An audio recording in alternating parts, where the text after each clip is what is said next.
Being recorded. Yeah.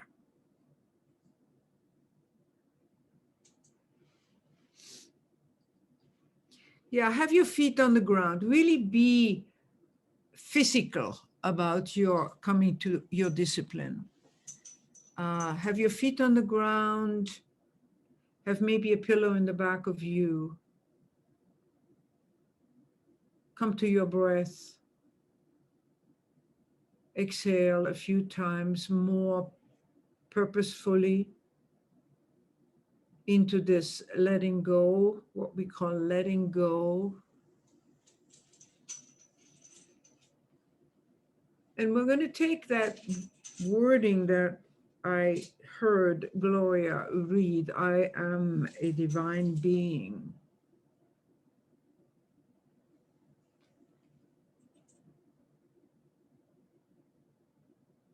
We are entering our collective chapel. We are entering our collective chapel.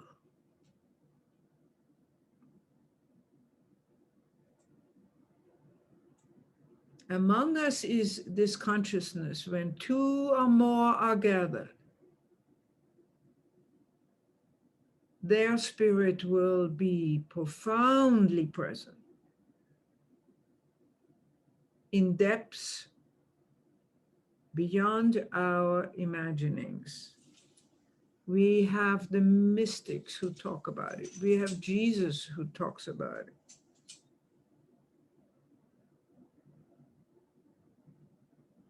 I am a divine being. Say it a couple of times to yourself. You are by yourself. You probably can, you're not disturbing anybody. You can just say this affirmation, I am a divine being.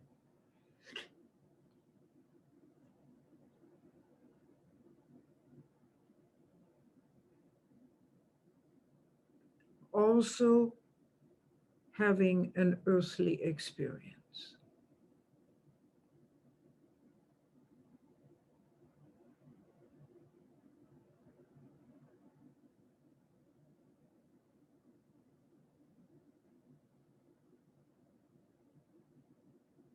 And I am among other students of truth who are also saying that in their heart. I am a divine being. I'm among divine beings. If we could see, if our eyes or the sense of seeing would be wide open, we would see a field of light emanating among us, and each one has their own vibrational and their own coloring. So this would all be like rainbows. But the light emanating, surrounding and emanating each one of us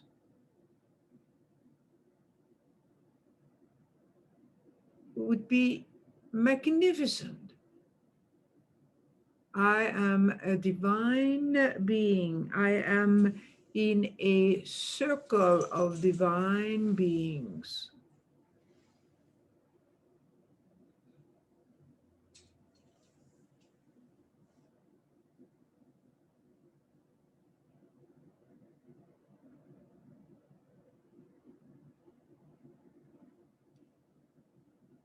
Just like we light those candles, though we can imprint what we're doing symbolically, ritualistically, we also want to imprint the image, that affirmation.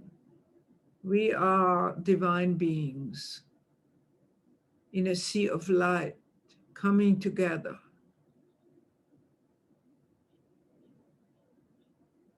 To heal any other beliefs about who we really are.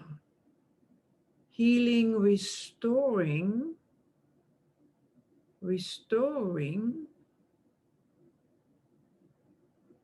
the belief and the knowing that we are divine beings.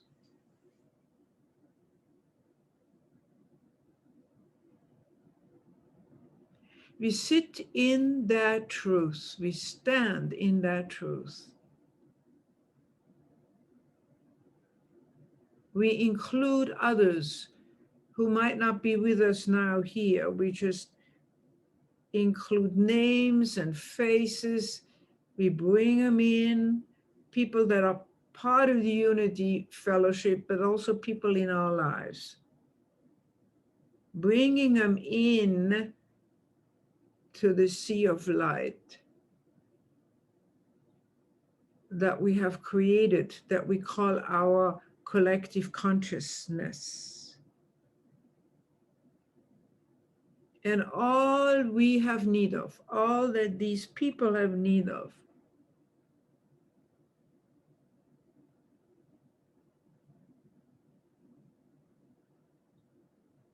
we are fully present with what we have need of, what they have need of in the sea of light.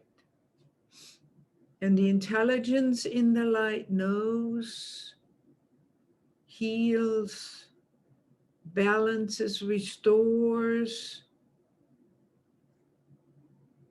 all the way to the cellular level. That is physical as well as spiritual.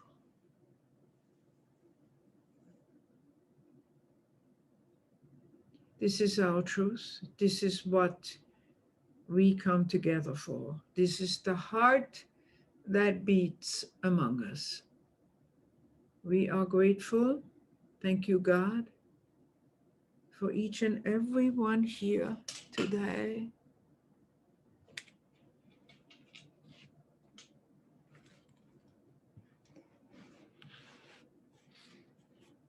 Amen.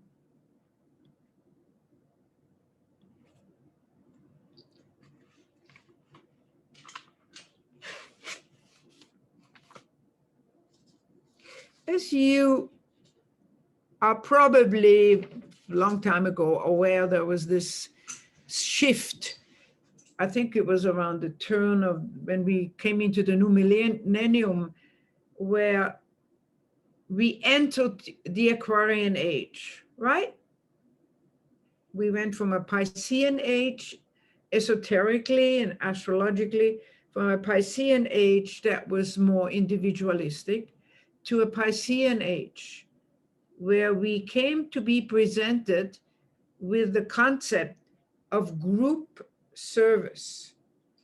So what Catherine read to us yesterday for the new moon, that material really, really touched me. I sent it out to you. I hope you all got it.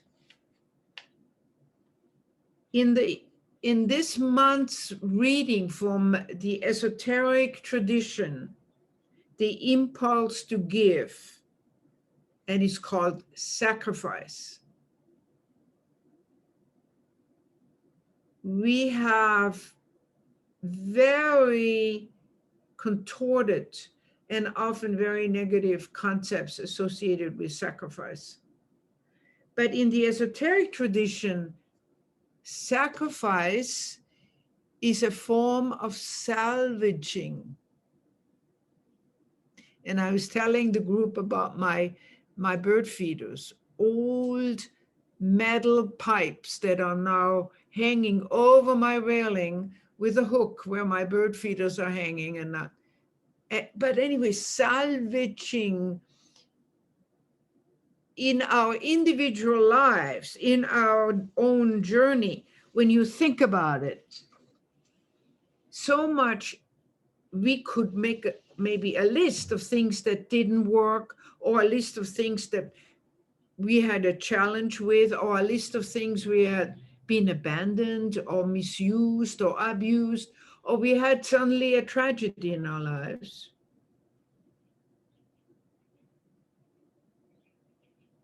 And in the esoteric teaching, out of that, called salvaging. Out of that came a closer walk with God. Just think about the biggest thing that maybe happened to you was the loss of a loved one. What did come out of that? What broke out of that? What made your intention and your direction become what is here today? So sacrifice as an impulse to give is part of the Aquarian age. We're supposed to be in the business of salvaging. We're supposed to be in the business of group service. Now, I don't want to go too deeply into the esoteric understanding of that, but I want to talk about the unity evolution around suffering. Sacrifice,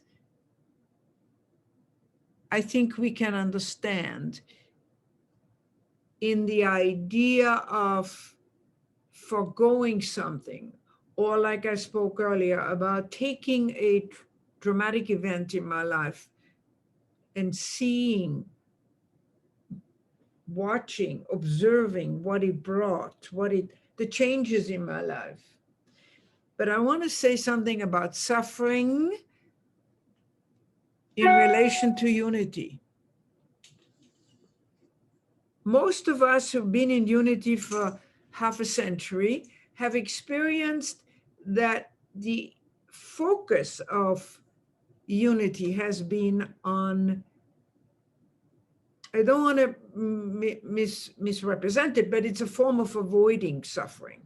You were not here to suffer. You were here to be healthy and happy and fulfilling your dreams and manifesting your dreams. And then about 30 years ago, things were starting to shift, where there was more of a, and that was Jim Rosemary was part of that shift. Christopher Jackson was part of that shift. People that use Eric Butler, the shift started to happen to a more mystical understanding. And so I want to say something about what now has sprung forth from the more mystical tradition regarding suffering. We're in the middle of Lent. I don't know how many of you do a Lenten program. It was always about sacrifice. It was always about giving up something. And now in our unity understanding, I want to go the other way. I really want to go in the direction of, I don't need to give up anything. I need to put my arms around what is in my life. Hurt, unforgiveness, illness, challenges, financial. I want to come to the mystic, where I said, all needs to be brought into my arms today, because each one of these items is a call to come to a closer walk with God. So we have, we got these mystics that are always quoted. We got Eckhart. They all suffered. They all were ill. I'm not saying you have to be ill, but I mean, John of the Cross suffered. Henry Sousa, Mother Teresa of Avila suffered. And finally, Jesus suffered. And he never said it was wrong. So somebody asked him about, and I like his answer. Somebody said there was somebody who was blind by birth. So they asked him, of course, a very tricky question. Is he blind because of the sinning of his parents?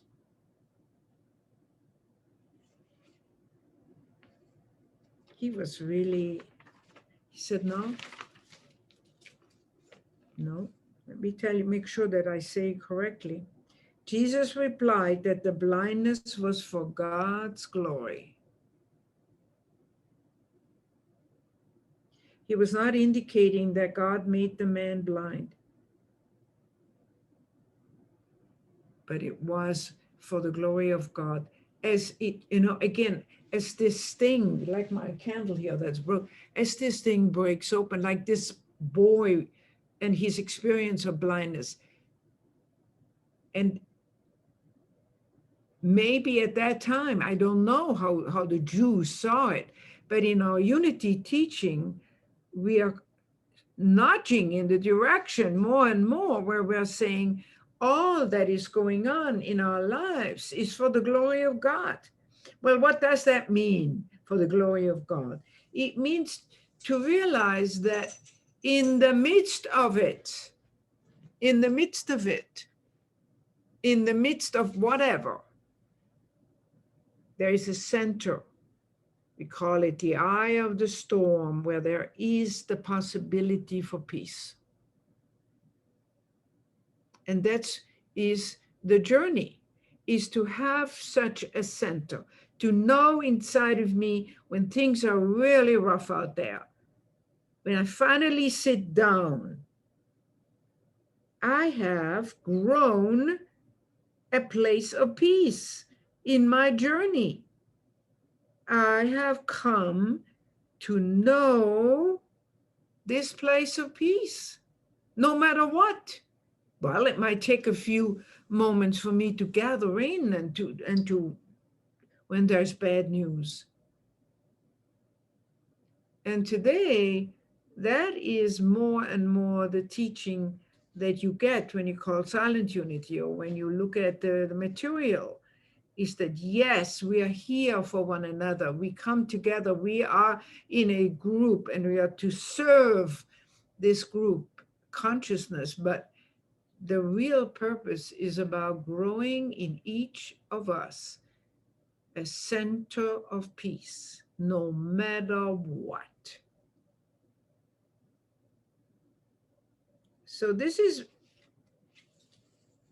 my introductory words to what I want to now do with Lisa, who is with us today, about our SCE week. I told you that on one level, it was a fundraiser for us, because half of the money that the registration cost goes back to Unity Center of Montreal, benefiting us. But I want to talk about something else today. I want to talk about this central core of you and me needing a deepening for all of us. I'm taking a course or two, a deepening of the unity teaching as it is today. Unity has evolved. Unity has moved. I told you when Rose Murgy was vice president and Chris Jackson was vice president, when these guys were there, they are really moved in the direction of a more mystical, more into this kind of understanding of bringing all that I am in for the purpose of practicing my central inner place where there is peace no matter what, for the glory of God. So I'm going now to ask Lisa, because I didn't want to just have this as a fundraiser. I wanted to really invite you in to take one or two classes. You might have taken a class on prayer 5 times. You might have taken a class on metaphysics 5 times. Bringing yourself into the presence of a really good certified teacher, you're getting a new lens. You know, like those of us who are listening to Marvin are getting the lens from Marvin, right? His consciousness is coming through. Then there are other teachers who are teaching this similar topics, and their lens is coming through. But the unity teaching, as it is certified today, these are not just teachers from I'm going to bring the teachers up because I want to,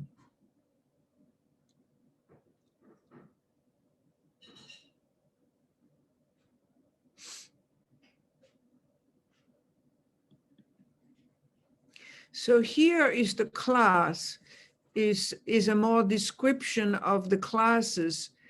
And I hope I succeed in sharing this with you now. Can you see something here? Maybe, I don't know if this is right. What do you see? Do you see the class description, Lisa? Can you unmute yourself? Yes, Yes, please. I see it. So I would like to just have Lisa tell us about who are the teachers. As you see from the image that we've been using, these are hands of different people from all over the world. This whole event is a beaming in from all the way from Hawaii and Australia. We're coming together in a global Zoom event. And now I would like, if Lisa would do that, mostly talk about the teachers, whatever she knows, where they come from, so that you can get an image. Oh, I'm going to be sitting with this person for 2 hours, for 5 days, because each class is very intense. You see the schedule there? Everybody nodding? You see that? There's Jim. Can you see that? James Gator, Gio Downer from Hawaii. Eye of the Storm is one of them that I would like very much to take, but cannot for scheduling problems. Metaphysics. My goodness gracious. How metaphysics has changed. I looked over some metaphysical material that I have from 40 years ago. Oh, our metaphysical teaching has changed. Those of us who have the book called Heart-Centered Metaphysics, that's where it's going. And you know, when it's heart-centered, it's this. It's not what has gone wrong in consciousness here. It's this. I'm taking it in. It's in my prayers with others. I try to help them to bring it in and establish in the midst of this, the eye of the storm. So what else do we have here? We got prayers, unity prayers.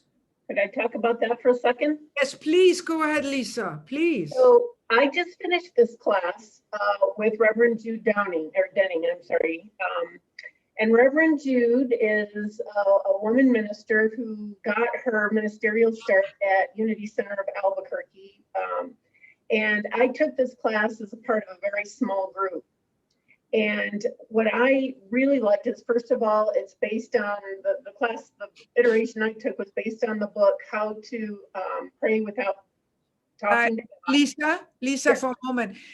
You're breaking up with the sound. Is she breaking up with you guys or is it me? She's breaking up. Yeah, me too. We can barely hear. It's not clear, the sound. Can you back off maybe from where you're speaking a little?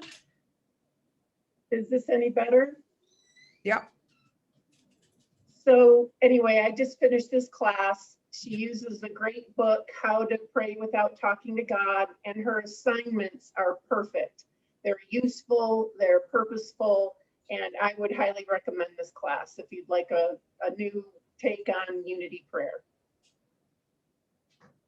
Go ahead, go through it. Because I'm personally taking this class. I'm personally taking Healing and Wholeness with Reverend Lawrence Palmer. This is based, for those who aren't aware, this is based on the teachings. Can you back up again? Can you back further back? Yeah, thank you. Is it any better? Yeah. I'm taking this class, Healing and Wholeness. It's based on the teachings of Myrtle Fillmore and Charles Fillmore. And the instructor is Reverend Lawrence Palmer. You've heard me speak of him. He's the minister at Unity of Pompano Beach, and he was speaking the very first Unity service I ever attended.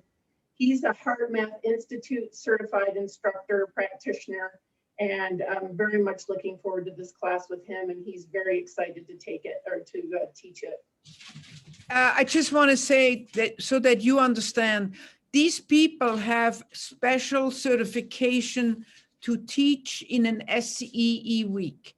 They are not just any Unity minister or licensed teacher who says, I want to teach. They are certified to teach these intensives. So you're getting really qualified teachers. I just felt like it was important, since they are not known to you. Since they are not known to you, you are needing the assurance they are certified, they are specially acknowledged for their expertise. Go ahead, Lisa. Bible interpretation with Hebrew scriptures is with our own favorite Reverend Jim Gaither. He has told me that he's taught this class many times, but he has some new twists and turns to it. So we've already had a few people register for this class. So I took this class early this year in January, but I took it with a different instructor, and just this teaching opportunity, learning opportunity about Bible interpretation, the Unity style is very compelling. Metaphysics 3 is with Reverend Geo Downer. Reverend Geo also is, excuse me, he's in Windward, Hawaii, and he spent many years living in Albuquerque. So we have a connection to him through his time in Albuquerque. He is, yes, ma'am. So if people have not taken Metaphysics 1, 2, and 3, 1 and 2, what does that mean for them? If they There's want, no prerequisite. You can jump in and take any of the metaphysics classes out of order. all right. So anyone can take this class. Again, based on the book that Dr. Maya already referenced, the Heart Center Metaphysics. And I know that Reverend Geo is part of the inner circle of Paul Hasselbeck, who is the author of the Heart Center Metaphysics book. So this is something he's very passionate about.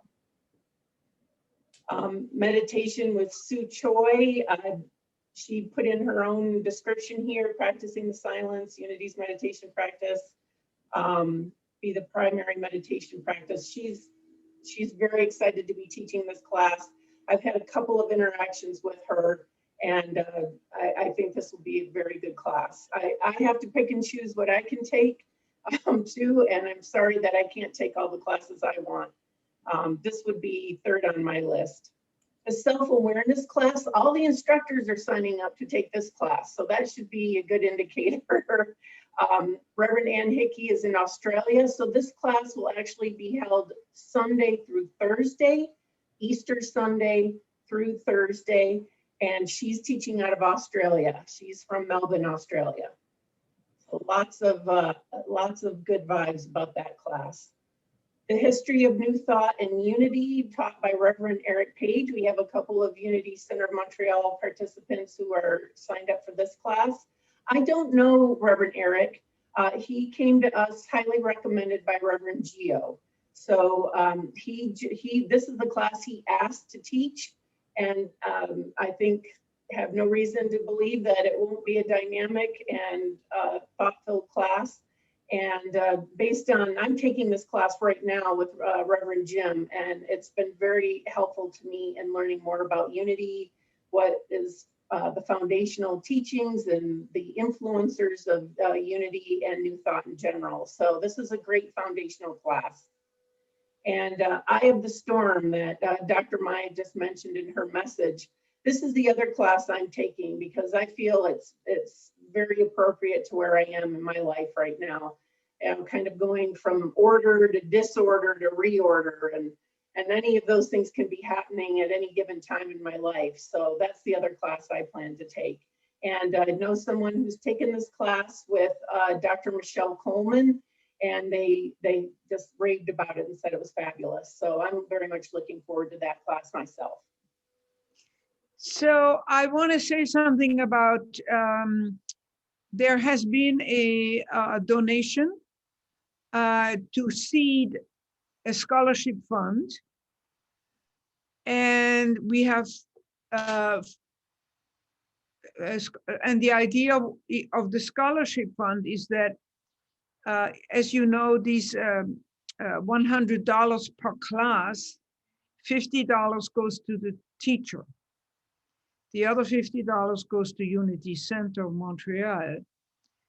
And for that $50, there is a scholarship fund. If the $100 is beyond your means at the moment, please let me know.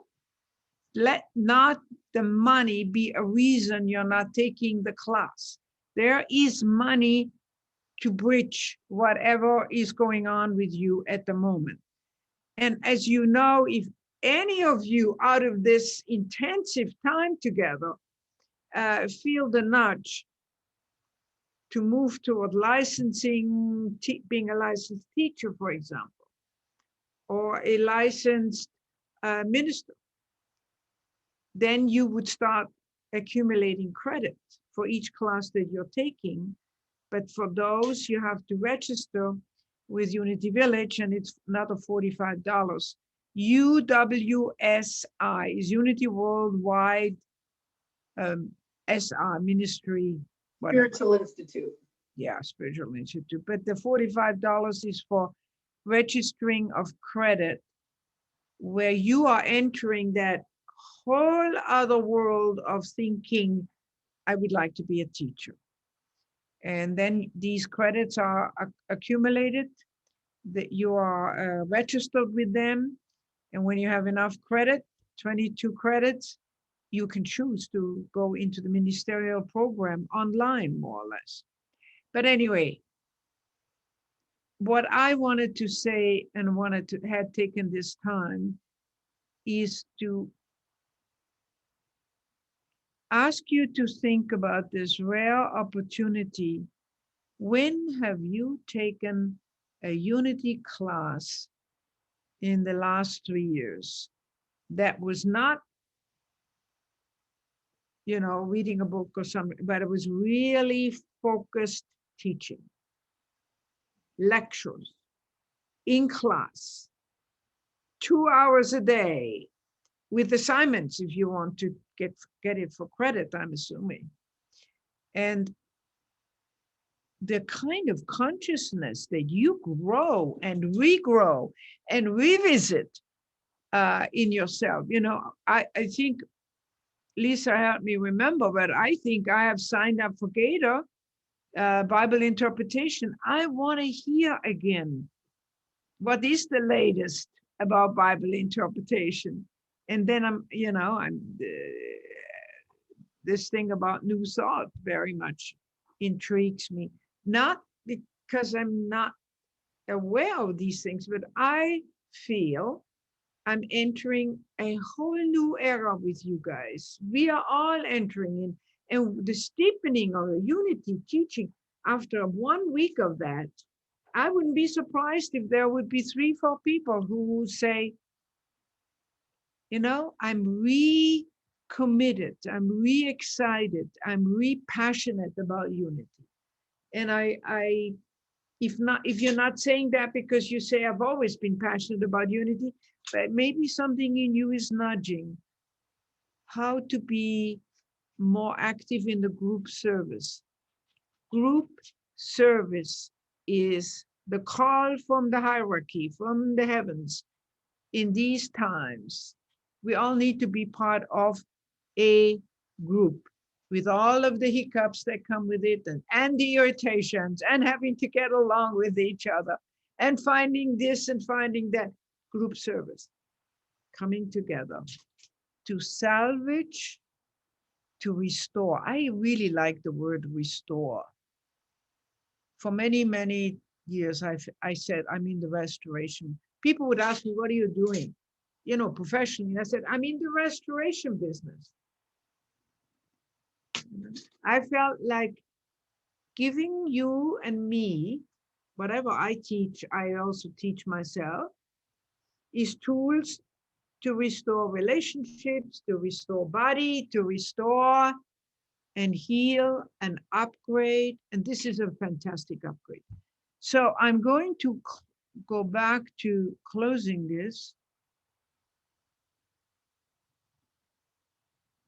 I'm coming back to all of us. And now, Lisa, please, is there anything else we need to say?